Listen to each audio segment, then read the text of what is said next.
আসসালামু আলাইকুম। এই ধরনের টিপিগুলো আপনারা কিভাবে ঠিক করবেন এবং স্বল্প খরচে আপনারা যেভাবে ঠিক করতে পারবেন, যেমন ডিসপ্লে ঝিলমিল করতেছে, ডিসপ্লে আসতেছে না, অর্ধেক ডিসপ্লে আসতেছে, অর্ধেক আসতেছে না, এই ধরনের প্রবলেমগুলো আপনারা যেভাবে ঠিক করবেন স্বল্প খরচে, আমাদের কাছে সকল ধরনের ইকুইপমেন্ট রয়েছে এবং মেশিন রয়েছে। প্রথমে আপনাদেরকে প্রাথমিক দেখানোর চেষ্টা করি। এই আপনারা যে গ্রাফিক্স কার্ডটা আমার হাতে দেখতে পারতেছেন, এই গ্রাফিক্স কার্ডটির কারণে প্রবলেমটি হতে পারে। দ্বিতীয়ত হচ্ছে আপনাদের ডিসপ্লের নিচে যে একটা প্যানেল রয়েছে, ডিসপ্লে প্যানেলের মধ্যে কিছু কানেকশন রয়েছে। সেই কানেকশনগুলো এই গ্রাফিক্স কার্ড থেকে আপনাদের প্যানেলে চলে যায়। দেখেন এই প্যানেলগুলো, দেখেন এই কানেকশনগুলো রয়েছে, এগুলোকে কপ বলে। এই কপগুলো যদি আপনাদের কোনো কারণে এই লাইনগুলো একটি মিসিং হয়ে যায়, সেক্ষেত্রে আপনাদের ডিসপ্লে ঝিলমিল বা কাঁপাকাঁপি শুরু করবে বা দেখা যাবে না, এরকম প্রবলেমগুলো ফেস করবেন। এই ধরনের প্রবলেমগুলো আপনারা স্বল্প খরচে এই কপগুলো চেঞ্জ করে ডিসপ্লেটিকে আপনারা ঠিক করে নিতে পারবেন। এই ডিসপ্লে ঠিক করার জন্য আমাদের কাছে মেশিন রয়েছে। প্রথমে আপনাদেরকে মেশিনটা দেখানোর চেষ্টা করব। এভাবে আপনারা এই কপগুলো আমি দেখেন কিভাবে উঠাইলাম, এগুলো ডিসপ্লে খুলে নিচ্ছে।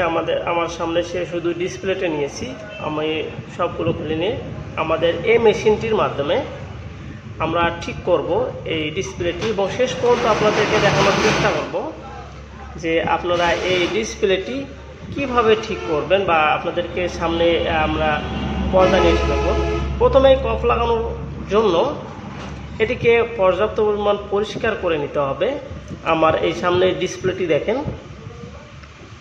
এই মেশিনের মাধ্যমে আমরা কম্প্রেসর এবং হিট প্রুফ এবং এখানে একটি আটা রয়েছে, এটা হচ্ছে ইলেকট্রিক প্রুফ আটা, এর মধ্যে ইলেকট্রিক প্রবাহ হয়।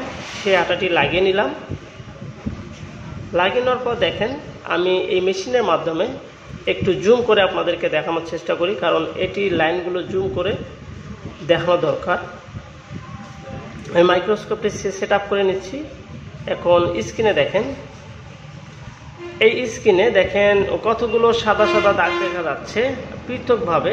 এই সাদাগুলোর মধ্যে ঠিক ওই র্যাবনটি আমাকে বসাতে হবে, সঠিকভাবে লাগাতে হবে, যাতে আমার প্রত্যেকটি ডিসপ্লের প্যানেলের সঙ্গে আমার এই কপের যে কানেকশনগুলো রয়েছে মিলে যায়। তারপরে মেশিন দিয়ে আমি এটিকে হিটিং করে বসিয়ে দিব সেই ইলেকট্রিক আটা মাধ্যমে। তারপর আমি আপনাদেরকে পেছন থেকে দেখানোর চেষ্টা করি। এই মেশিনের এখানে অনেক ইকুইপমেন্ট প্রয়োজন হয়, আপনারা এই অনেক কাজ শেষে আমি আপনাদেরকে চেক করাচ্ছি। দেখেন মাঝখানে যে আমার ল্যাগ করেছে, এই ল্যাগ দুটো আমি সরিয়ে ফেলবো, সেজন্য আমি হটগান দিচ্ছি। এটি আমার ডিসপ্লেটি আমি কাজ করার পর আমি উপরে রেখে শুধু চেক করার জন্য একটি মুভি ছেড়ে দিয়েছি। এই মুভি ছাড়ার পর আমরা চেক করি। এভাবে আপনাদের স্বল্প খরচে ডিসপ্লেগুলো চেঞ্জ করাতে পারবেন। ইনশাল্লাহ ভালো থাকবেন, সুস্থ থাকবেন।